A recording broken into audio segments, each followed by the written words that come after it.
Logan, former king of Albion, you stand accused today of crimes against the kingdom and its people. Those who brought you to justice will now speak. There's not a soul alive in the kingdom who hasn't suffered for his glory, and plenty who've died for it. I says, let him have some death of his own. Look, I'm not one for lopping people's heads off, but we saw Major Swift executed like it was a bloody circus act. He deserves nothing less as far as I'm concerned. But aren't we better than that? Isn't that why we fought to be here now? I've seen what Logan has done to this city. People starving to death, children forced to work. But killing him now won't solve anything.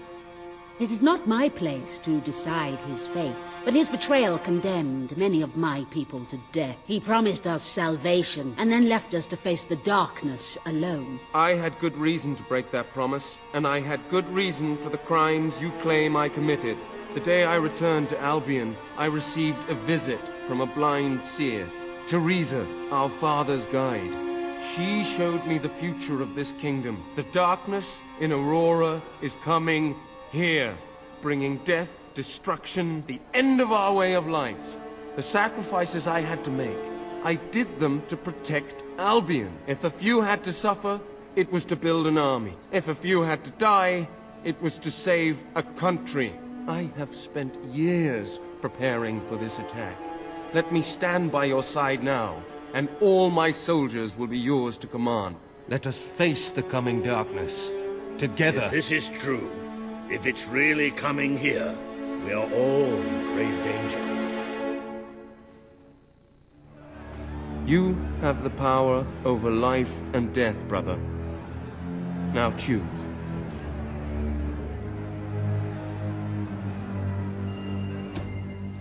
This is not the time for revenge. We need your help, Logan. The king has made his decision. Logan's life will be spared.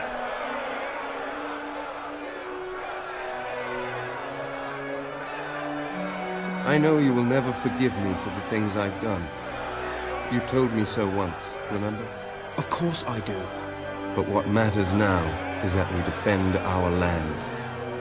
The castle is yours, and so is the throne. I'm glad to be rid of them.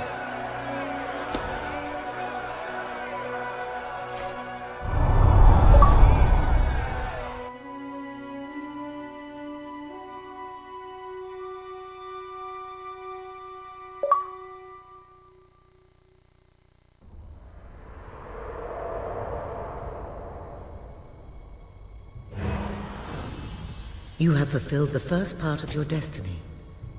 You were little more than a child when you left the castle. You have become a hero, a leader, and now, finally, a monarch. But your journey is not yet done. Now you are king. You can know the truth.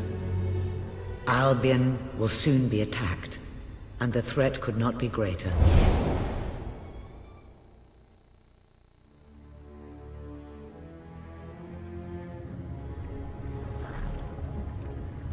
Darkness is coming to our land.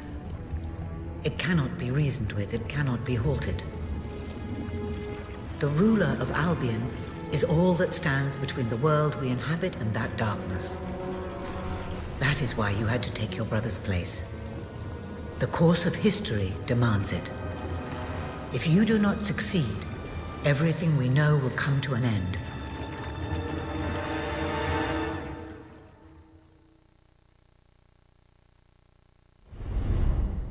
Why didn't you tell me all this at the start? It was never about Logan, was it? I told you what you needed to know, and I never spoke anything but the truth. With Logan on the throne, Albion would have been doomed. This much I know. Only with a hero wearing the crown do we stand a chance of survival. And how do I stop it? You won't. Its arrival is inevitable. 1 year from now, the darkness will fall upon Albion. All you can do is prepare, and hope to save as many of your people as you can. How you do so is up to you. 2 paths lie ahead. You may keep the promises you have made and be known as a benevolent ruler. But understand that doing so will leave little to spend on the kingdom's protection and may lead you to disaster.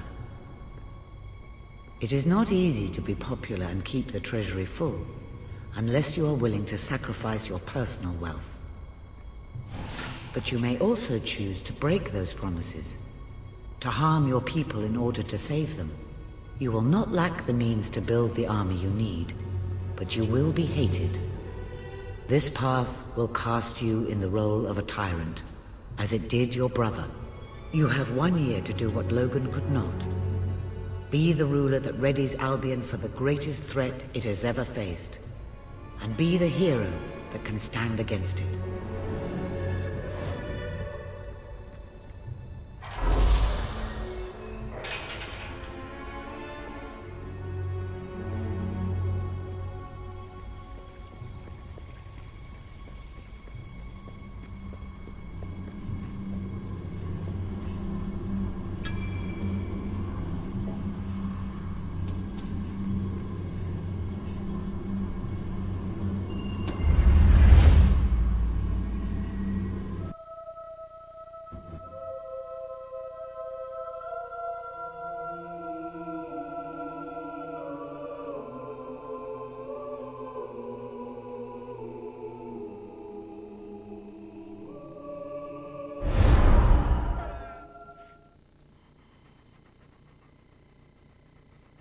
Your Majesty, I'm not sure what to say after receiving such news. The darkness that is coming. People won't understand what it means. Nobody could, without living through it first. We need to prepare. If we can't stop the attack from happening, we have to be ready when it comes. Having Logan's troops on our side is a good start. But you will need to raise a fortune to pay for the army we'll need. Hobson will show you the treasury, and I'm sure he can explain just how to fill it. Indeed I can. Then I will leave you to it. Ben and I will begin recruiting and training soldiers at once. If you will follow me, Your Majesty. Oh, how I have looked forward to this moment.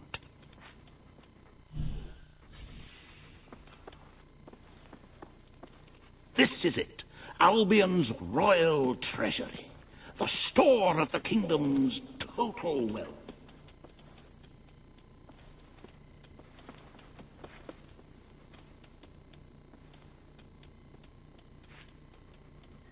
It's, well, not as replete as one would like, but just imagine this room shimmering with hills, valleys, and plateaus of gold, a topography of riches going all the way up to the ceiling. It will require nothing less to build this army everyone is talking about, which brings us to the second item on today's agenda, and one I'm personally very excited about. Setting the tax rate for the coming year. As you probably know, your brother was taxing the people rather heavily, and some say that this has led to poverty, starvation, and other societal ills. You have 3 clear choices, Your Majesty. 1, lower the tax rate, which one could argue would help the poor and the hungry, but would also leave the treasury in a miserable state. 2, maintain Logan's policies. Not a popular move with the people, but moderately popular with the Treasury. And 3, and don't let my enthusiasm influence you in any way, raise the taxes even further. True, many will suffer in the short term, but we will be able to protect the kingdom and run our fingertips over vast amounts of gold in this very room. What will it be, Your Majesty?